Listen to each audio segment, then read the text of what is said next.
ನಿಜ ಹೇಳು, ಹಲ್ನೋವು ಅನ್ನೋದು ಕಳ್ಳಾಟನ? ಹಾಗೇನಾದರೂ ಸುಳ್ಳು ಹೇಳಿದರೆ ನಿಜವಾಗಿಯೂ ಒಕ್ಕರ್ಸ್ಕೊಂಡು ಬಿಡುತ್ತೆ ಅಂದೇ ಬಿಟ್ರು. ಸರಳ ಜೀವಿ, ಮುಕ್ತ ಮನಸ್ಸಿನ ವ್ಯಕ್ತಿ ಶಾಮಣ್ಣ. ಮನಸ್ಸಿಗೆ ಬಂದಿದ್ದನ್ನು ಆಡಿಬಿಡೋರೆ ಈಗಲೂ ಅಷ್ಟೇ. ಅಯ್ಯೋ, ಖಂಡಿತ ನನಗಿಲ್ಲ ಅಂದೇ ಬಿಟ್ಲು. ಶಾಮಣ್ಣನವರು ಸ್ತಬ್ಧರಾದರು. ಹಿಂದೆ ಸ್ಕೂಲಿಗೆ ಹೋಗೋ ಸಮಯದಲ್ಲಿ ಕೈಕಾಲು ನೋವು, ಮೊಣಕೈ ನೋವು, ಹೊಟ್ಟೆ ನೋವು ಎಂದು ಹೇಳಿ ಶಾಲೆಗೆ ಹೋಗೋದನ್ನು ತಪ್ಪಿಸ್ಕೊಳ್ಳೋದನ್ನು ಕಂಡಿದ್ರು. ಇಲ್ಲೂ ಅದೇ ಚಾಳಿ ಇಷ್ಟವಾಗಲಿಲ್ಲ. ಹತ್ತಿರಕ್ಕೆ ಬಂದು ತಲೆಯ ಮೇಲೊಂದು ಮೊಟಕಿ, ಇಲ್ಲಿ ಹೇಳೋ ಅಗತ್ಯವೇನು? ಮಾಡೋಕೆ ಬಂಡಿ ಕೆಲಸ ಇದೆಯಾ? ಕೃತಿಕಾ ಒಳ್ಳೆ ಹೆಣ್ಮಗಳು, ಹೇಳಿದ್ರೆ ಅರ್ಥ ಮಾಡ್ಕೊಳ್ತಾಳೆ. ಇದನ್ನೇ ಮುಂದುವರಿಸ್ಬೇಡ. ಭಾಸ್ಕರ್ ಒಳ್ಳೆಯವನಾಗೋ ಹೊತ್ತಿಗೆ ಡಾಕ್ಟರ್ ಹತ್ರ ಕರ್ಕೊಂಡು ಹೋದ. ಪುಣ್ಯಕ್ಕೆ ಡಾಕ್ಟರ್ ಇರಲಿಲ್ಲ, ಬಚಾವಾದೆ. ಇಂಥ ಪುನರಾವರ್ತನೆಗಳು ಬೇಡ. ದೊಡ್ಡದಾಗಿ ನಿನಗೆ ಅಂಥ ಕೆಲಸವೇನಿದೆ? ಸೋಂಬೇರಿತನ ಒಳ್ಳೆಯದಲ್ಲ. ಈ ಸೋಂಬೇರಿತನದಿಂದ ಕಾಲೇಜು ಮೆಟ್ಟಿಲು ಹತ್ತೋಕ್ಕೆ ಹೋಗಲಿಲ್ಲ. ಹೇಗೂ ಹೇಳಿದ್ದೆ, ಅದು ಸುಳ್ಳು ಅಂತ ಗೊತ್ತಾಗೋದು ಬೇಡ. ಮುಂದೆ ಯಾರೂ ನಿನ್ನ ನಂಬಲ್ಲ. ಒಂದೆರಡು ದಿನ ಮಾತ್ರೆ ತಗೊಳ್ಳೋ ನಾಟಕವಾಡು. ಮುಂದೆ ಇಂಥ ಸುಳ್ಳುಗಳು ಬೇಡ ಎಚ್ಚರಿಸಿದ್ರು. ಇದು ಅವಳದಲ್ಲ. ಭಾಸ್ಕರ್ ಹೊರಗೆ ಕರೆದೊಯ್ಯಲು ಇದೊಂದು ನೆಪ ಹೇಳಿದ್ರು. ಬಹುಶಃ ಅವಳಿಗೆ ಅರ್ಥವಾಗುತ್ತೋ ಇಲ್ವೋ, ಹೇಳಿದಕ್ಕೆ ಹೂಗುಟ್ಲು ಅಷ್ಟೆ. ಇಂದು ಬರುವಾಗ ಕಾರ್ ಕೆಟ್ಟಿದ್ರಿಂದ ಮೆಕ್ಯಾನಿಕ್ನ ಕರೆಸ್ಕೊಂಡು ಕೀ ಕೊಟ್ಟು ಆಟೋದಲ್ಲಿ ಮನೆಗೆ ಬಂದಾಗ 8 ಸುಮಾರು. ಕೆಲವೊಮ್ಮೆ ಲೇಟ್ ಆಗುತ್ತಿದ್ದರಿಂದ ಗಾಬರಿ ಅಂಥದ್ದೇನೂ ಇರಲಿಲ್ಲ. ಶಾಮಣ್ಣನವರು ಬಾಲ್ಕನಿಯಲ್ಲಿನ ಚೇರ್ ಮೇಲೆ ಕೂತಿದ್ರು. ಕೃತಿಕನ ನೋಡಿ ಮೇಲೆದ್ರು. ಅಯ್ಯೋ, ಕೂತ್ಕೊಳ್ಳಿ, ನೀವು ಹಿರಿಯರು ಎಂದು ಅಲ್ಲೇ ಇದ್ದ ಚೇರ್ ಮೇಲೆ ಕೂರುವ ವೇಳೆಗೆ ಸುವರ್ಣಮ್ಮ ನೀರಿನ ಲೋಟ ಹಿಡಿದು ಬಂದು ಟೀಪಾಯ್ ಮೇಲಿಟ್ಟು ಹೋದ್ಲು. ಅತ್ಯಂತ ಶ್ರದ್ಧೆಯಿಂದ ಮಾಡುತ್ತಿದ್ಲು ಯಾವುದೇ ಕೆಲಸವನ್ನಾದರೂ. ಈಗ ಸುವರ್ಣಮ್ಮ ಇಲ್ಲೇ ಇರೋದ್ರಿಂದ ಅರುಣಾಗೆ ಕೆಲಸ ಕಡಿಮೆ, ಜೊತೆಗೆ ಒಂದಷ್ಟು ಅಡ್ವೈಸ್ ಸಿಗುತ್ತೆ. ಕೃತಿಕಾ ಹೇಳಿದ್ರು. ಹೂಗುಟ್ಟಿದ್ರು. ಒಂದು ಅನುಮಾನ ವ್ಯಕ್ತಪಡಿಸಿದ್ರು. ಅವಳಿಗೆ ಹೆಚ್ಚು ಊಟ ತಿಂಡಿ ಬೇಕು, ಅದೇ ತುಂಬ ಖರ್ಚು ಬರುತ್ತೆ. ಸಂಕೋಚ ಅವರ ದನಿಯಲ್ಲಿ ಕಾಣ್ತಿತ್ತು. ಮೊದಲು ಅಚ್ಚರಿ, ನಂತರ ಗಾಬರಿ, ಆಮೇಲೆ ಕೃತಿಕಾ ನಕ್ಬಿಟ್ರು. ಯಾರು ಹೇಳಿದ್ದು? ಕೇಳಿದಾಗ ಶಾಮಣ್ಣ ಅಪರಾಧ ಭಾವದಿಂದ, ಇಲ್ಲ ತಾಯಿ, ತಪ್ಪು ತಿಳ್ಕೊಂಬೇಡಿ. ನಾನೆಂದೂ ತಿನ್ನೋ ಅನ್ನದ ಬಗ್ಗೆ ಯೋಚನೆ ಇಲ್ಲ. ಹೇಳಿ ಕೇಳಿ ಗದ್ದೆ ತೋಟಗಳ ಮಧ್ಯೆ ಬದುಕನ್ನು ಸಾಗಿಸ್ತಾ ಇರೋರು. ನಾನು ಇದರ ಪ್ರಸ್ತಾಪ ಮಾಡಲೇಬಾರ್ದಿತ್ತು. ಕ್ಷಮಿಸಿ ಬಿಡಿ ಎಂದರು. ನೊಂದವರಂತೆ ಯಾರಿಂದ ಇಂಥ ಕಂಪ್ಲೇಂಟ್? ಹೋಗಲಿ ಬಿಡಿ, ಕಷ್ಟದಲ್ಲೇ ಬಂದ ಹೆಂಗಸು. ಒಂದು ಕ್ಷಣ ಕೂಡದೆ ನನ್ನ ಮನೆ ಅನ್ನೋ ರೀತಿಯಲ್ಲಿ ದುಡಿತಾಳೆ. ಅವಳಾಗಿ ಬಾಯ್ಬಿಟ್ಟು ಸಂಬಳ ಕೇಳೋಲ್ಲ. ನಾನಾಗೆ ಅವಳ ಅಕೌಂಟ್ಗೆ ಹಣ ಹಾಕ್ತೀನಿ. ಒಂದು ರೀತಿಯಲ್ಲಿ ಹೇಳಬೇಕು ಅಂದರೆ ನನ್ನ ಅರುಣನಿಗಿಂತ ಕಡಿಮೆ ತಿಂತಾಳೆ. ಒಂಟಿ ಹೆಂಗಸು. ಅವಳ ಗಂಡ ದುಬೈಗೆ ಹೋಗಿದ್ದಾನೆ. ಅಕ್ಕ, ಅಮ್ಮ, ಅತ್ತೆ, ನಾದಿನಿ ಈ ರೀತಿ ಇದ್ದಿದ್ರೆ ಊಟ ತಿಂಡಿ ಬಗ್ಗೆ ಯೋಚಿಸ್ತಾ ಇದ್ವಾ? ಇದನ್ನು ಅರುಣ ಹೇಳಿದ್ಲ? ಕೇಳಿಯೇ ಬಿಟ್ಲು ಕೃತಿಕಾ. ಶಾಮಣ್ಣನಿಗೆ ಎಲ್ಲಾದರೂ ಬಚ್ಚಿಟ್ಕೊಂಡು ಬಿಡಬೇಕು ಎನ್ನುವಷ್ಟು ಸಂಕೋಚ. ಅವಳಿಗೇನು ಗೊತ್ತಾಗತ್ತೆ ಅಂದ್ಲು. ಅದನ್ನು ನಿಮ್ಮ ಮುಂದೆ ಪ್ರಸ್ತಾಪಿಸಬಾರ್ದಾಗಿತ್ತು. ಸರಿಯಾಗಿ ಓದಿಲ್ಲ, ತಿದ್ದಿ ಬುದ್ಧಿ ಹೇಳೋಕೆ ಅಮ್ಮ ಇರಲ್ಲ. ನಿಶ್ಚಿಂತೆಯಿಂದ ನಿಮ್ಮ ಮಡಿಲಲ್ಲಿ ಹಾಕ್ಬಿಟ್ರಿ ಎಂದಾಗ ಉದ್ವೇಗಗೊಂಡ್ರು. ಪಶ್ಚಾತ್ತಾಪವಿತ್ತು ದನಿಯಲ್ಲಿ. ಅಯ್ಯೋ ಬಿಡಿ, ನನಗೆ ಅವಳು ಮಗಳೇ. ತಿದ್ದು ಅಂಥದ್ದು ಏನೂ ಇಲ್ಲ. ಸ್ವಲ್ಪ ಇನ್ನೋಸೆಂಟ್ ಆದದ್ರಿಂದ ಅಪಾಯವಾಗದಂತೆ ಜೋಪಾನ ವಹಿಸಬೇಕು ಎಂದರು ಅರ್ಥಪೂರ್ಣವಾಗಿ. ಆಗ ಅವರ ಕಣ್ಮುಂದೆ ಬಂದು ನಿಂತಿದ್ದು ಶಶಾಂಕ್. ಅಕ್ಕ ಅಕ್ಕ ಎನ್ನುತ್ತಾ ಹಿಂದೆ ಮುಂದೆ ಸುತ್ತುತ್ತಿದ್ದ ಬಾಲಕ ಇಂದು ಯುವಕನಾದರೂ ಅದೇ ಚಾಳಿ. ನಮ್ಮ ಶಶಾಂಕ್ ತುಂಬ ಬುದ್ಧಿವಂತ, ನಿಭಾಯಿಸ್ಕೊಂಡು ಹೋಗ್ತಾನೆ. ಇನ್ನು ನಿಮ್ಮ ವಿಷಯ ಹೇಳಿ ಎಂದು ಅಲ್ಲಿಗೆ ಬಿಟ್ಟರು ಕೃತಿಕಾ. ಎದ್ದು ರೂಮಿಗೆ ಹೋಗಿ ಬಟ್ಟೆ ಬದಲಾಯಿಸಿ ಫ್ರೆಶ್ ಅಪ್ ಆಗಿ ಕಿಚನ್ಗೆ ಬಂದಾಗ ಪಲ್ಯಕ್ಕೆ ಒಗ್ಗರಣೆ ಹಾಕಿ ಕೆಳಗಿಳಿಸಿದ ಅರುಣ, ಅಕ್ಕ ನೀವು ಬಂದಿದ್ದೇ ಗೊತ್ತಾಗಲಿಲ್ಲ. ಏನು ಕೊಡಲಿ ಕುಡಿಯೋಕೆ ಕೇಳಿದ್ಲು. ನೀರು ಕುಡಿದಿಟ್ಟ ಕೃತಿಕಾ, ಏನೂ ಬೇಡ, ನಿನ್ನಪ್ಪ ಬಂದಿದ್ದಾರೆ. ಮಧ್ಯಾಹ್ನದ ಊಟಕ್ಕೆ ಏನು ಮಾಡಿದ್ದೆ ಕೇಳಿದ್ರು. ಪಾತ್ರೆಗಳನ್ನು ಸರಿಸುತ್ತಾ, ಒಂದು ಹುಳಿ ಅನ್ನ ಸಾಕು ಅಂದರು. ಹಪ್ಪಳ ಸಂಡಿಗೆ ಕರೆದಿದ್ದೆ. ಈಗ ಗೋರಿಕಾಯಿ ಪಲ್ಯ ಮಾಡಿದೆ. ಸೌತೆಕಾಯಿ ಇದೆ, ಕೋಸಂಬರಿ ಮಾಡ್ಲಾ ಕೇಳಿದ್ಲು. ಅವಳ ದನಿಯಲ್ಲಿ ಸಣ್ಣಗೆ ಕಂಪನವಿದ್ದಿದ್ದು ಅರಿವಾಯಿತು. ಹೇಗಿದೆ ಅಲ್ಲಿ ನೋವು ಕೇಳಿದ್ರು. ಸ್ವಲ್ಪ ಇದ್ರೆ ಮಾತ್ರೆ ತಗೊಂಡಿದ್ರಿಂದ ಕಡಿಮೆ ಆಗಿದೆ. ಡಾಕ್ಟ್ರು ಇರಲಿಲ್ಲ. ಅಪ್ಪ ಫೋನ್ ಮಾಡಿದ್ರು, ಬಂದ್ಬಿಟ್ಟೆ ಎಂದ್ಲು ಮೆಲ್ಲಗೆ. ಆ ವೇಳೆಗೆ ಮೊಬೈಲ್ ಸದ್ದು ಮಾಡಿತು. ಹಲೋ ಶಶಿ, ಶಶಾಂಕ್ನಿಂದ ಕಾಲ್ ಬರ್ತಾ ಇದ್ದೀರಿ. ಅಕ್ಕ, ಏನಾದರೂ ತರಬೇಕಾ? ಅದೇ ಅರುಣ ಅಪ್ಪ ಶಾಮಣ್ಣ ಬಂದಿದ್ದಾರಂತಲ್ಲ. ಜೋರಾಗಿ ನಕ್ಕ. ಯು ನಾಟಿ, ಶುದ್ಧ ತರಲೆ ಕಣೋ. ನೀನು ಹುಡುಗನಾಗಿದ್ದಾಗ ತೀರಾ ಡೀಸೆಂಟ್. ಕಾಲೇಜ್ ಮೆಟ್ಟಿಲು ಹತ್ತಿದ ಮೇಲೆ ತರಲೆ ಆಗಿದ್ದು. ಏನು ಬೇಡ, ನೇರವಾಗಿ ಮನೆಗೆ ಬಾ, ಅರುಣಾಗೆ ಕೊಡ್ಲಾ ಕೇಳಿದ್ರು. ಅಯ್ಯೋ ಬೇಡ, ಬಂದಮೇಲೆ ಸಾಕಷ್ಟು ಮಾತು ಇದ್ದೇ ಇರುತ್ತೆ. ಕಟ್ ಮಾಡ್ಲಾ ಕಾಲ್? ಬಂದಿದ್ದಾರಾ ಬಾವ? ಈಚೆಗೆ ಸಿಡ್ಕೊಂಡು ಜಾಸ್ತಿ ಮಾತನಾಡ್ಕೊಂಡಿದ್ದಾರೆ. ಹೇಳಿದ ಮೇಲೆ ಕಾಲ್ ಕಟ್ ಮಾಡಿ ಆಗಿದ್ದು. ಇದು ಖಂಡಿತ ನಿಜವೇ. ಒಂದಿಷ್ಟು BP ಚೆಕ್ ಮಾಡಿಸ್ಬೇಕು, ಅವನೇ ಸಲಹೆ ಕೊಟ್ಟಿದ್ದ. ಭಾಸ್ಕರ್ ಬಂದಿದ್ದು 10ರ ಸುಮಾರಿಗೆ. ಎಲ್ಲರೂ ಒಟ್ಟಿಗೆ ಊಟಕ್ಕೆ ಕೂತರು. ಅದಕ್ಕೆ ಮುನ್ನ ಅರುಣ ಹಲ್ ಬಗ್ಗೆ ತಿಳಿಸಿ ನಾಳಿನ ಅಪಾಯಿಂಟ್ಮೆಂಟ್ ಬಗ್ಗೆ ವಿಚಾರಿಸಲು ಡೆಂಟಲ್ ಡಾಕ್ಟರ್ಗೆ ಫೋನ್ ಮಾಡಿದಾಗ ಅವರು ನಿಜ ಸ್ಥಿತಿ ಬಾಯ್ಬಿಟ್ರು. ನಾಳೆಯೊಂದು ದಿನ ರಜಾ ಬೇಕು ಮೇಡಮ್. ಇವತ್ತಂತೂ ತುಂಬ ಪೇಷಂಟ್ಗಳಿಗೆ ಅಪಾಯಿಂಟ್ಮೆಂಟ್ ಕೊಟ್ಬಿಟ್ಟಿದೆ. ಅವಧಿಗಿಂತ ಜಾಸ್ತಿ ಸಮಯ ಕೆಲಸ ಮಾಡಬೇಕಾಯಿತು ಎಂದೇ ಮಾತು ಶುರು ಮಾಡಿದ್ದು. ಅಂದರೆ ಭಾಸ್ಕರ್ ಅರುಣ ಚಿಂತನೆ ಬೇಡವೆನಿಸಿದ್ರಿಂದ ಲವಲವಿಕೆ ತುಂಬಿಕೊಳ್ಳಲು ಸಾಧ್ಯವಾಗಲಿಲ್ಲ ಕೃತಿಕಾಗೆ. ಆದರೆ ಊಟದ ಮಧ್ಯ ಹೆಚ್ಚು ಮಾತನಾಡಿದ್ದು ಭಾಸ್ಕರ್. ಶಾಮಣ್ಣನವರಿಗೆ ಒಂದು ಸಲಹೆ ಕೊಟ್ಟು, ಸುಮ್ಮನೆ ಯಾಕೆ ರಿಸ್ಕ್ ತಗೊತೀರಾ? ಆರಾಮವಾಗಿ ಜಮೀನು ಮಾರಿ ಬ್ಯಾಂಕ್ಗಳಲ್ಲಿನ ಸಾಲ ತೀರಿಸಿ ಒಂದು ಫ್ಲ್ಯಾಟ್ ತಗೊಂಡು ಜಮ್ ಅಂತ ಇದ್ಬಿಡಿ. ಆ ಮನುಷ್ಯ ಮಾತೇ ಆಡಲಿಲ್ಲ. ಮುಖದ ಗೆಲುವು ಅಳಸಿ ಹೋಯಿತು. ಹೊರಗೆ ಬಂದು ಬಾಲ್ಕನಿಯಲ್ಲಿ ಕೂತ ನಂತರ ಶಾಮಣ್ಣನವರು ತಮ್ಮ ನಿರ್ಧಾರ ತಿಳಿಸಿದರು. ಅಂಥ ಪ್ರಸಂಗ ನಾನು ಬದುಕಿರೋವರೆಗೂ ಬರೋಲ್ಲ. ಅದೆಲ್ಲ ಆಸ್ತಿ ಅನ್ನೋ ಲೆಕ್ಕಾಚಾರವಲ್ಲ ನಂದು. ಅದು ನನ್ನ ಪ್ರಾಣ, ಜೀವ. ನನ್ನ ತಾಯಿ, ಅವಳನ್ನು ಬಿಟ್ಟು ಬದುಕೋ ಚೈತನ್ಯ ನನಗಿಲ್ಲ. ನಮ್ಮ ಹಿಂದಿನ ಕೆಲವು ರಾಜ ಮಹಾರಾಜರು ಬೇರೆಯವರು ಓಡಿದ ವಾಸವಾಗಿದ್ದೆ. ನಮಗೆ ದರ್ಶನವಾಗಿ ಉಳಿದ್ರು, ಹುತಾತ್ಮರಾದರು. ಅವರು ಇತಿಹಾಸದಲ್ಲಿ ಉಳಿದ ಜನ. ನಂತರದು ನನಗೆ ಗೊತ್ತಿಲ್ಲ. ಕಷ್ಟಪಟ್ಟು ಬ್ಯಾಂಕಿನ ಸಾಲ ಕಟ್ತೀನಿ. ಸ್ವಲ್ಪ ಸ್ವಲ್ಪ ತೀರಿದ ನಂತರ ನನ್ನ ಉತ್ಸಾಹ ಹೆಚ್ಚಾಗುತ್ತೆ. ಅದಕ್ಕಾಗಿಯಾದರೂ ಇನ್ನಷ್ಟು ದಿನ ಬದುಕಬೇಕೆಂಬ ಛಲ ಮೂಡುತ್ತೆ. ಮನುಷ್ಯ ಜನ್ಮ ಬರೋದು ಅಪರೂಪ ಅಂತಾರೆ. ಲೌಕಿಕಕ್ಕಿಂತ ಅಂತರಾತ್ಮದ ತೃಪ್ತಿ ಶಾಶ್ವತ ಹೇಳುತ್ತಾ ಹೊರಟಾಗ ಭಾಸ್ಕರ್ ಎದ್ದು ರೂಮಿಗೆ ಹೋದರು. ಅಲ್ಲೇ ಇದ್ದ ಶಶಾಂಕ್ ಹಿಂಬಾಲಿಸಿ ಹಾಸ್ಯ ಮಾಡಿದ. ಯಾಕೆ ಬಾವ ಎದ್ದೋದ್ರಿ? ಅಲ್ಪ ಸ್ವಲ್ಪ ವೇದಾಂತ ತಿಳಿದ ಮನುಷ್ಯ, ಆದರೂ ವಿವೇಕಿ ಎಂದು ನಗುತ್ತಾ ರೂಮಿಗೆ ಹೋದವನು ಬಟ್ಟೆ ಮಡಚುತ್ತಿದ್ದ ಅರುಣಾಳ ಭುಜದ ಮೇಲೆ ಗಡ್ಡವನ್ನೂರಿ, ಎಲ್ಲಿವರೆಗೂ ಬಂತು ನಿನ್ನ ಹಲ್ನೋವು? ಅದ್ಯಾಕೆ ಚಾಕ್ಲೇಟ್ಗಳ ಗುಡ್ಡೆ ಹಾಕ್ಕೊಂಡಿದೆಯೇ? ಇಲ್ಲಿ ಹತ್ತಿರದಲ್ಲಿ ಒಂದು ಅನಾಥಾಶ್ರಮ ಇದೆ, ಜಾಸ್ತಿ ಕೊಟ್ಬಿಡು. ಒಂದೊಂದು ಕೂಡಿಟ್ಬಿಟ್ಟು ಕೆನ್ನೆ ಸವರಿ ಸಲಹೆ ಇಟ್ಟ. ಅವಳು ಬೆಚ್ಚ ಬಿದ್ಲು. ಇಷ್ಟವಾದುದನ್ನು ಮಡಚಿಡೋದ್ರಲ್ಲಿ ಎತ್ತಿಡೋದ್ರಲ್ಲಿ ಅವಳಿಗೆ ಅತಿಯಾದ ಆಸಕ್ತಿ. ಆಯ್ತಾಯ್ತು, ಇನ್ಮೇಲೆ ಕೊಂಡ್ಕೊಳ್ಳಲ್ಲ ಅಂಥದ್ದೊಂದು ಭರವಸೆಯ ಮಾತನಾಡಿದಾಗ ಮುದ್ದಾಡಿದ. ಅವನದು ಕಲ್ಮಶರಹಿತ ಮನಸ್ಸು. ಅರುಣ, ಸಂಡೆ ಪೂರ್ತಿ ನಿಂದೆ. ಅಡ್ಡಾಡೋಕೆ ಪ್ಲ್ಯಾನ್ ಮಾಡ್ಕೊ. ಮಾಲ್ಗಳ ಸುದ್ದಿ ಎತ್ಬೇಡ. ಬೇಕು ಬೇಡದ ಮೇಲೆಲ್ಲ ನಿನ್ನ ಕಣ್ಣು. ಅನಗತ್ಯ ಖರ್ಚು ಬೇಡ. ನಿನ್ನ ಮದುವೆಯಾಗಿ ವರ್ಷ ತುಂಬಿಲ್ಲ, ಆಗಲೇ ಸಾಕಷ್ಟು ಖರ್ಚು ಮಾಡಿದ್ದೀನಿ. ಸಂಬಳದಲ್ಲಿ ಕಾರಿನ ಲೋನ್ ಕಟ್ಟಾಗತ್ತೆ. ಇನ್ನು ನನ್ನ ಓಡಾಟದ ಖರ್ಚು. ಮನೆಗೆ ಡೈರೆಕ್ಟಾಗಿ ಏನೂ ಖರ್ಚು ಮಾಡದಿದ್ರೂ ಅದು ಇದು ಅಂತ ಅಷ್ಟಿಷ್ಟು ಖರ್ಚಾಗುತ್ತೆ. ಈಗ ಮತ್ತೆ ಲೋನ್ ತಗೊಂಡಿದ್ದೀನಿ, ಅದು ಕಟ್ಟಾಗುತ್ತೆ. ಇನ್ನಷ್ಟು ಉದಾರವಾಗುತ್ತಾ ಕಣ್ ಆಯಿಸ್ಬೇಕು ಎಂದ. ಅವಳ ಪ್ರತಿಕ್ರಿಯೆ 0. ಇಂಥ ವಿಚಾರಗಳಲ್ಲಿ ಆಸಕ್ತಿ ಇಲ್ಲವೂ ಇಲ್ಲ. ಬುದ್ಧಿ ಆ ಕಡೆ ಹೋಗೋದು ಗೊತ್ತಿಲ್ಲ.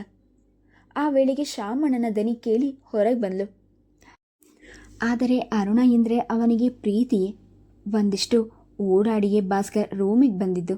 ಏನಾದರೂ ಮಾತನಾಡಲೇಬೇಕಿತ್ತು. ಇದೇನು ಶಾಮಣ್ಣ ದಿಢೀರ್ ಪ್ರತ್ಯಕ್ಷ ಕೇಳಿದ್ರು. ಓದುತ್ತಿದ್ದ ಪುಸ್ತಕ ತೆಗೆದಿಟ್ಟು, ಅಯ್ಯೋ, ಅವರು ಬರೋಕ್ಕೆ ಕಾರಣ ಬೇಕಾ? ಮಗಳನ್ನು ನೋಡಬೇಕು ಅಂತ ಅನಿಸಿದಾಗಲೆಲ್ಲ ಬರ್ತಾರೆ. ಇಲ್ಲ ಮಗಳಿಗೆ ಹಲ್ಲು ನೋವು ಅಂತ ಕನಸು ಬಿದ್ದಿರಬೇಕು. ಅದಕ್ಕೆ ಅವರ ಆಗಮನವಿರಬೇಕು. ಉದ್ವೇಗಕ್ಕೆ ಒಳಗಾಗದೆ ಸಮಾಧಾನವಾಗಿಯೇ ಉತ್ತರಿಸಿದ್ಲು. ಕೋಪ ಒತ್ತರಿಸಿಕೊಂಡು ಬರ್ತಿತ್ತು. ಮುಖದ ಮುಂದೆ ಪ್ರಶ್ನಿಸಿ ಬಿಡಬೇಕೆನ್ನುವ ಭಯಂಕರ ಸಿಟ್ಟು. ಆದರೆ ತಾನು ಯೋಚಿಸುತ್ತಿರುವ ದಿಕ್ಕು ತಪ್ಪು ಎನ್ನುವ ಅನುಮಾನ ಕೂಡ ಕಾಡ್ತಿತ್ತು. ಬಿಕಾಂ ಮನ ಎಚ್ಚರಿಸ್ತಿತ್ತು. ಅದೇ ಕೃತಿ. ಶಶಿ ಪೇರೆಂಟ್ಸ್ ವಿಷಯ ಏನು ಮಾಡಿದೆ? ಕೇಳಿದ್ರ ಭಾಸ್ಕರ್. ಮತ್ತೇನಿದೆ? ಒಪ್ಪಿಕೊಂಡಷ್ಟು ಹಣ ಕೊಡಬೇಕು. ಅವರು ತುಂಬ ಸಮಸ್ಯೆಯಲ್ಲಿ ಇದ್ದಾಗೆ ಕಾಣುತ್ತಾರೆ. ಆ ಹುಡುಗಿ, ಅದೇ ಮದುವೆ ಆಗೋ ಹುಡುಗಿ ಶಶಿ ಅಕ್ಕ, ಒಂದು ಸಂಬಂಧ ಕೂಡ್ ಬಂದಿದೆ. ಅದಕ್ಕೆ ಅಣ್ಣನಾಗಿ ಅವನ ಸಹಾಯ ಅಗತ್ಯವಾಗುತ್ತೆ ಎಂದ ಕೂಡಲೇ ಭಾಸ್ಕರ್ ಉರಿದು ಬಿದ್ದ. ನಮಗೆ ಬುದ್ಧಿ ಕಡಿಮೆ. ಕರ್ಕೊಂಡು ಬಂದು ಇಟ್ಕೊಂಡು ಬೆಳೆಸಿದ್ದು, ಓದಿಸಿದ್ದು, ಮದುವೆ ಮಾಡಿದ್ದು, ಜೊತೆಗೆ ಎಂದವನನ್ನು ಕೈ ಎತ್ತಿ ತಡೆದ್ಲು. ಪ್ಲೀಸ್ ಅರ್ಥ ಮಾಡ್ಕೊಳ್ಳಿ ಭಾಸ್ಕರ್. ಅದೆಲ್ಲ ಹೆತ್ತವರ ಸ್ಥಾನದಲ್ಲಿ ನಿಂತು ಮಾಡಿದ್ದು. ಯೋಗ ಅವನ ನಮ್ಮ ಮನೆಗೆ ಬಂದ. ಮಗನಾಗಿ ನಿಂತು ಮಕ್ಕಳಿಲ್ಲ ಅನ್ನೋ ಕೊರತೆ ತುಂಬಿದ. ಅದಕ್ಕೆ ನಾವೇನು ಮಾಡಿದ್ರೂ ಕಡಿಮೆನೆ. ನೀವು ತಲೆ ಕೆಡಿಸ್ಕೊಂಬೇಡಿ, ನಾನು ವ್ಯವಸ್ಥೆ ಮಾಡ್ತೀನಿ. ಮಲಗಲು ಹವಣಿಸುತ್ತಿದ್ದವಳು ಎದ್ದು ಹೋಗಿ ನೀರು ಕುಡಿದು ಚೇರ್ ಮೇಲೆ ಕೂತ್ಲು. ನಿನಗ್ಯಾಕೆ ಈ ವಿಷಯದಲ್ಲಿ ಇಷ್ಟೊಂದು ಹಠ? ನಾನು ಅವರು ಈ ಕಡೆ ಸುಳಿಯದಂತೆ ಬಂದೋಬಸ್ತ್ ಮಾಡ್ತೀನಿ. ನೀನು ತೆಪ್ಪಗಿದ್ಬಿಡು ಎಚ್ಚರಿಸಿದ್ರು. ಇದು ಕೃತಿಕಾಗೆ ಒಪ್ಪಿಗೆ ಆಗದ ವಿಚಾರ, ಮಾನವೀಯತೆಗೆ ಪೆಟ್ಟು ಕೊಡುವಂಥ ವಿಚಾರ. ಪ್ಲೀಸ್ ಭಾಸ್ಕರ್, ನೀವು ಬರಬೇಕಿತ್ತು. ಬರಲಿಲ್ಲ. ಶಶಿ ತಂದೆ ಬಂದಿದ್ರು. ಆ ಬಗ್ಗೆ ಬಿಂದು ಕಾಗದ ಪತ್ರಗಳನ್ನು ರೆಡಿ ಮಾಡಿಸಿದ್ದಾಳೆ. ಅವರುಗಳ ಸಹಿ ಕೂಡ ಪಡೆದಾಗಿದೆ. ಹಿಂತೆಗೆಯುವ ಪ್ರಶ್ನೆ ಇಲ್ಲ, ಸ್ಪಷ್ಟವಾಗಿ ಹೇಳಿ ರೂಮಿನಿಂದ ಹೊರಗೋದ್ಲು. ಏನಾಗಿದೆ ಭಾಸ್ಕರ್ಗೆ? ತನಗಿಂತ ಹೆಚ್ಚಿಗೆ ಹಚ್ಕೊಂಡಿದ್ದ. ಈಗ ಯಾಕೆ ರಿಸರ್ವ್ ಆಗಿದ್ದು?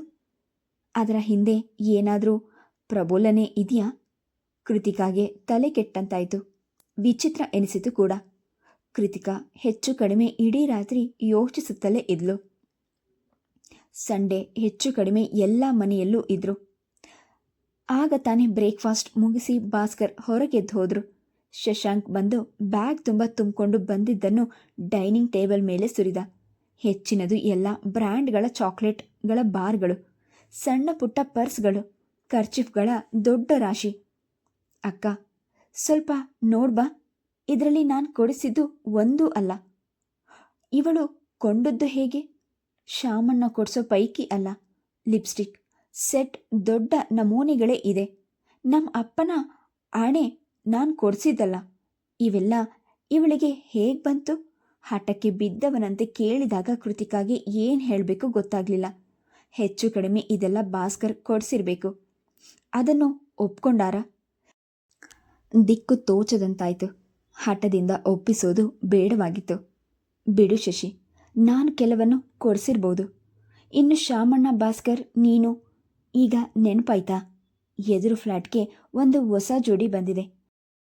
ಆ ಇನ್ಸ್ಪಿರೇಷನ್ ಏನೋ ಬಿಡು, ಸಮಾಧಾನಿಸು, ಪ್ರಯತ್ನ ಮಾತ್ರ. ಭಾಸ್ಕರ್ ಬಂದು ಇಣುಕಿದವನು ಹಾಗೆ ಹಿಂದಕ್ಕೆ ಹೋದ. ಒಂದು ರೀತಿಯ ನಿರ್ಮಲತ್ವ ಇದ್ದಿದ್ರೆ ತಾನೇ ಕೊಡಿಸಿದ್ದು ಎಂದು ಹೇಳ್ಬೋದಿತ್ತು. ಆಗ ವಿಷಯ ನಗುವಿನಲ್ಲಿ ಮುಕ್ತಾಯವಾಗುವ ಅವಕಾಶವಿತ್ತು. ಆದರೆ ಭಾಸ್ಕರ್ ಬರಲೇ ಇಲ್ಲ. ಇನ್ನಷ್ಟು ಘಾಸಿಗೊಂಡ್ಲು ಕೃತಿಕಾ. ಶಶಿ ಏನಾದರೂ ಶಾಮಣ್ಣ ಅಷ್ಟಿಷ್ಟು ಕೊಟ್ಟಿರ್ತಾರೆ. ಅದೇ ಆ ಫ್ಲ್ಯಾಟ್ ಹುಡುಗಿ ಜೊತೆ ಹೋಗಿ ಪರ್ಚೇಸ್ ಮಾಡಿರ್ತಾಳೆ. ಅಂತೂ ಅವನನ್ನು ಸಂತೈಸಿ ಸಮಾಧಾನಿಸುವ ವೇಳೆಗೆ ಸಾಕಾದ್ಲು. ಈ ವಾರ ಅವರ ಮ್ಯಾರೇಜ್ ಆ್ಯನಿವರ್ಸರಿ ಇದ್ದಿದ್ದರಿಂದ ಮೇಲ್ಮೊಕ್ಕಕ್ಕೆ ತಣ್ಣಗಾದ. ಹೋಗಿ ಅರುಗೆ ಏನಾದರೂ ಗಿಫ್ಟ್ ಕೊಡ್ಸ್ಕೊಂಡು ಬಾ ಎಂದು ಕಳಗಿಸಿ ಸುಸ್ತಾಗಿ ಕೂತ್ಲು. ಆಮೇಲೆ ಸುವರ್ಣಮ್ಮನನ್ನು ಕರೆದು ಆ ಎದುರಿನ ಫ್ಲ್ಯಾಟ್ಗೆ ಬಂದಿರೋ ಹುಡುಗಿ ಹೇಗೆ ವಿಚಾರಿಸಿದ್ಲು. ಅಲ್ಲೂ ಅನುಮಾನ ಪರಿಹಾರವಾಗಬೇಕಿತ್ತು. ನನ್ನ ಕರೆಯೋಕ್ಕೆ ಒಂದೆರಡು ಸಲ ಬಂದಿದ್ಲು. ಒಬ್ಬ ಸರ್ವೆಂಟ್ ಬೇಕಂದ್ಲು. ಹೆಚ್ಚು ಇಂಗ್ಲಿಷ್ ಗೊತ್ತಿರೋ ಹುಡುಗಿ. ಕೆಲಸದಲ್ಲಿ ಇದ್ದಾಳಂತೆ. ಒಂದೆರಡು ಸಲ ಹೋಗಿ ಅಷ್ಟಿಷ್ಟು ಕೆಲಸ ಮಾಡಿಕೊಟ್ಟೆ. ಯಜಮಾನ್ರೆ ಹೋಗು ಅಂದರು. ಅವರು ಇಟ್ಕೊಂಡ್ರೆ ಅಲ್ಲೇ ಇರು ಅಂದರು. ನನ್ನ ಗಂಡನಿಗೆ ನಿಮ್ಮ ಮನೆಯಲ್ಲಿ ಇದ್ದೀನಿ ಅಂದಿರೋದ್ರಿಂದ ನೆಮ್ಮದಿಯಾಗಿದ್ದಾರೆ. ಅಯ್ಯೋ ಸಾಗ್ಬಿಡಿ, ನೀವೇನಾದರೂ ಹೋಗು ಅಂದರೆ ಅಲ್ಲೇ ಹೋಗಿ ಇರ್ತೀನಿ ಅಂದ್ಲು ಅರೆ ಮನಸ್ಸಿನಿಂದ. ಭಾಸ್ಕರ್ಗೆ ತಾನು ಇರೋದು ಇಷ್ಟವಿಲ್ಲ ಎನ್ನುವುದು ಅವಳ ಅರಿವಿಗೆ ಬಂದಿತ್ತು. ಅದನ್ನು ಸುವರ್ಣಮ್ಮನ ಮೇಲಿನ ಅಕ್ಕರೆಯಿಂದ ಮಾತ್ರವಲ್ಲ, ಅರುಣಾಳ ಜೊತೆ ಇನ್ನೊಬ್ಬರು ಇಲ್ಲಿರುವ ಅಗತ್ಯವಿತ್ತು. ನಿನ್ಗೇನಾದರೂ ತೊಂದರೆನಾ? ಕೋಪದಿಂದಲೇ ಕೇಳಿದು. ಖಂಡಿತ ಇಲ್ಲ. ಇಷ್ಟು ಅಕ್ಕರೆಯಿಂದ ನೋಡೋ ಜನ ಎಲ್ಲಿ ಸಿಗ್ತಾರೆ? ಯಾವಾಗಲಾದರೂ ಬಿಡುವಿದ್ದಾಗ ಕರೆದ್ರೆ ಹೋಗಿ ಕೆಲಸ ಮಾಡಿಕೊಟ್ಟು ಬರಲ್ಲ ಕೇಳಿದ್ಲು. ಅದು ಕೂಡ ಕೃತಿಕಾಗೆ ಇಷ್ಟವಿಲ್ಲ. ಅರುಣ ಒಬ್ಬಳೇ ಇರೋಕೆ ಹೆದರ್ತಾಳೆ. ನಾನು ಇರೋವಾಗ ಹೋಗ್ಬಾ. ಅದಕ್ಕೆ ಒಂದು ಕಾರಣವಿತ್ತು, ಹಲ್ನೋವು ಎಂದು ಒಂದು ಸುಳ್ಳು ಕಾರಣವನ್ನಿಟ್ಕೊಂಡು ಅರುಣನ ಭಾಸ್ಕರ್ ಕರೆದೊಯ್ದಿದ್ದು ತೀರಾ ತಪ್ಪೆನಿಸದಿದ್ರೂ ಅದನ್ನು ಮುಚ್ಚಿಟ್ಟು ಸುಳ್ಳು ಹೇಳಿದ್ದು ಮಾತ್ರ ಅಪರಾಧವೇ? ಇದು ಎಲ್ಲದರ ಹಿಂದೆ ಏನಿದೆ? ತಲೆ ಬಿಸಿ ಆಯಿತಷ್ಟೆ. ಏನಾಗಿದೆ ಭಾಸ್ಕರ್ಗೆ? ಆಮೇಲೆ ರೂಮಿಗೆ ಬಂದಾಗ ಭಾಸ್ಕರ್ ಲ್ಯಾಪ್ಟಾಪ್ ಮುಂದಿಟ್ಕೊಂಡು ಕೆಲಸ ಮಾಡುತ್ತಿದ್ದ ಸೀರಿಯಸ್ ಆಗಿ. ಭಾನುವಾರ ನಮ್ಮ ಶಶಾಂಕ್ ಮ್ಯಾರೇಜ್ ಆನಿವರ್ಸರಿ ಹೇಗೆ ಆಚರಿಸೋದು, ಏನು ಮಾಡೋದು, ಏನಾದರೂ ಗಿಫ್ಟ್ ಕೊಡಬೇಕಲ್ಲ ಎಂದು ಪ್ರಾರಂಭಿಸುತ್ತಾ ಮಂಚದ ಮೇಲೆ ಕೂತ್ಲು. ಒಂದು 10 ನಿಮಿಷದ ನಂತರ ಲ್ಯಾಪ್ಟಾಪ್ ಆಫ್ ಮಾಡಿ, ನೆನಪಿದೆಯಾ, ಒಂದು 5 ವರ್ಷ ನಮ್ಮ ಮ್ಯಾರೇಜ್ ಆನಿವರ್ಸರಿ ನೆನಪಿಸ್ಕೊಳ್ಬೇಕು.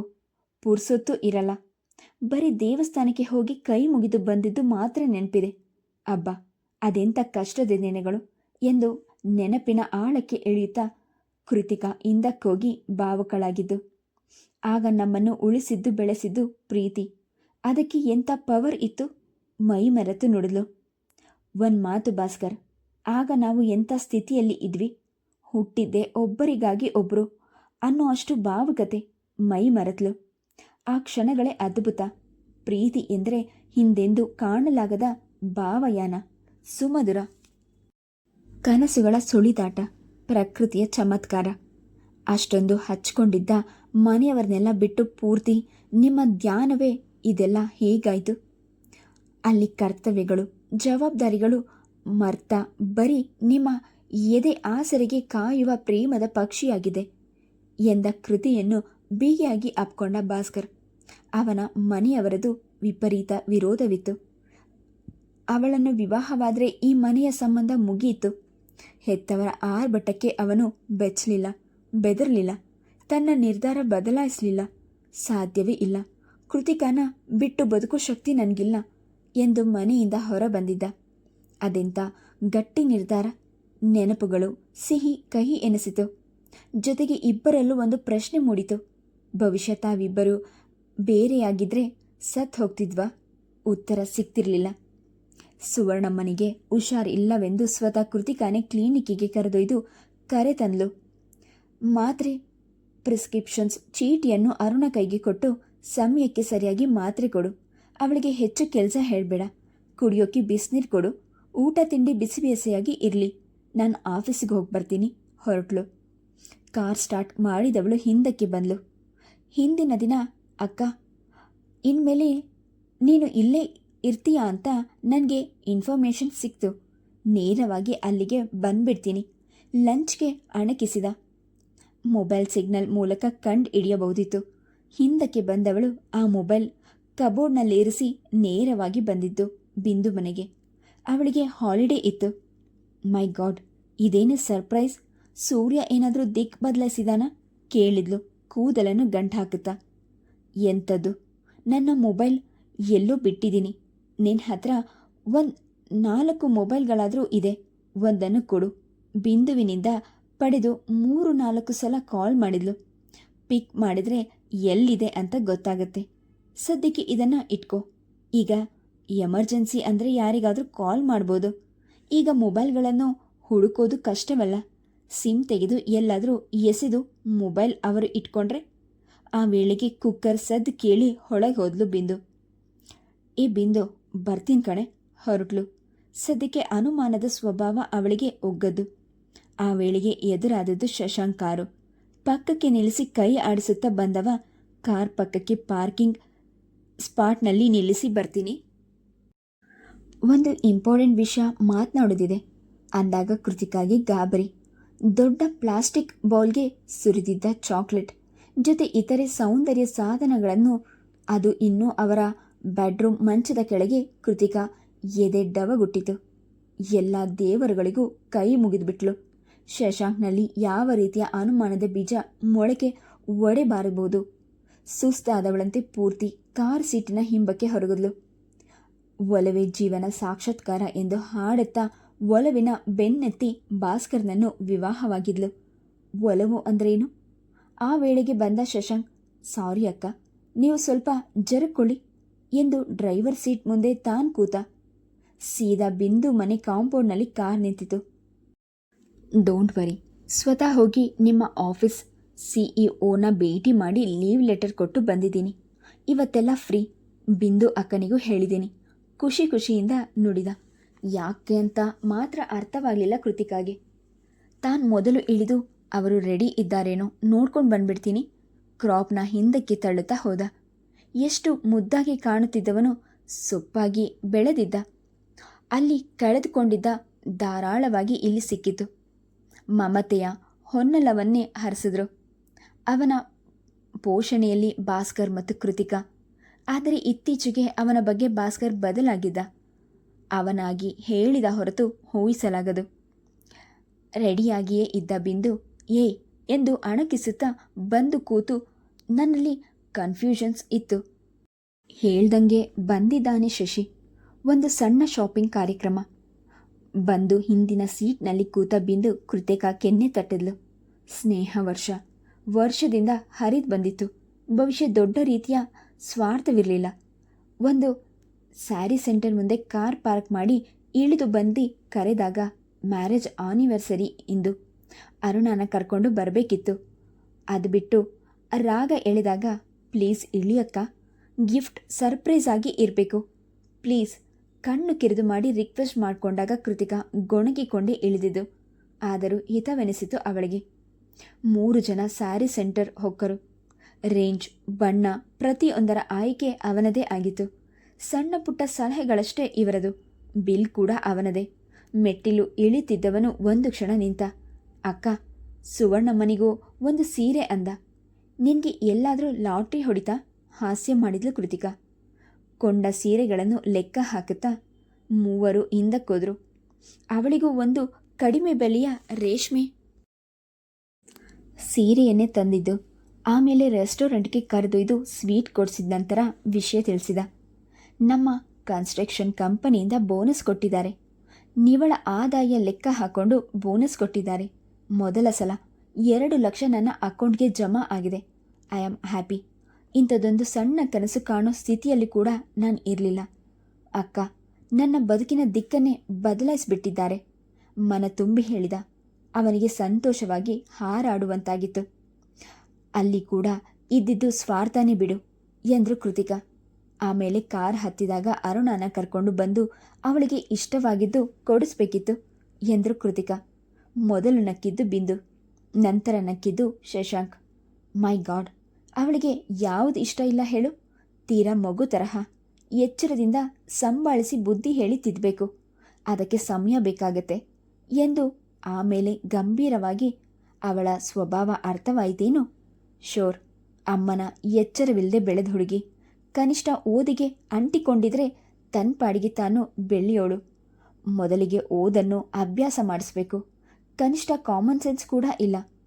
ಮೋದಿ ಭಾರತದ ಪ್ರಧಾನಮಂತ್ರಿ ಆಗಿದ್ದಾರೆ, ಸಿದ್ದರಾಮಯ್ಯ ಕರ್ನಾಟಕದ ಮುಖ್ಯಮಂತ್ರಿ ಆಗಿದ್ದಾರೆ ಅನ್ನೋದು ಗೊತ್ತಿದೆಯೋ ಇಲ್ವೋ ಎಂದು ತಮ್ಮ ಅಭಿಪ್ರಾಯವನ್ನು ಸೇರಿಸಿದ್ರು ಬಿಂದು. ಅಂತೂ ಶಶಿಯಿಂದ 3 ಫ್ರೀ.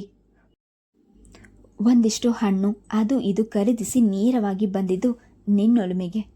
ಸುವರ್ಣಮ್ಮ ಇಡೀ ಬಾಲ್ಕನಿಯನ್ನು ಒರೆಸುತ್ತಿದ್ದುದನ್ನು ನೋಡಿ ಕೃತಿಕಾ ರೇಗಿದ್ರು. ನಿನಗೇನಾಗಿದೆ? ಬೆಳಗ್ಗೆ ಶಾಪ್ಗೆ ಕರ್ಕೊಂಡು ಹೋಗಿ ಇಂಜೆಕ್ಷನ್ ಕೊಡಿಸ್ಕೊಂಡು ಬಂದಿದ್ದೀನಿ.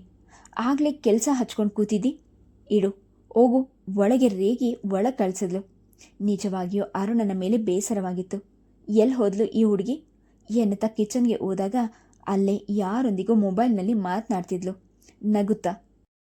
ಬಂದ ಪರಿವೇ ಇರಲಿಲ್ಲ. ಬಿಂದು, ಶಶಾಂಕ್ ಹಾಲ್ಗೆ ಬಂದಿದ್ರು. ಏನಾದರೂ ಎಡವಟ್ಟಾದರೆ ಕೂಡ್ದು ಅರುಣ ಎಂದು ಏಟಿಗೆ ಮೆಚ್ಚಿ ಮೊಬೈಲ್ನ ಕೆಳಗೆ ಹಾಕಿದವಳು ಹಾಕಿಕೊಂಡು, ಅಕ್ಕ ನೀವು ಯಾವಾಗ ಬಂದ್ರಿ ಕೇಳಿದ್ಲು.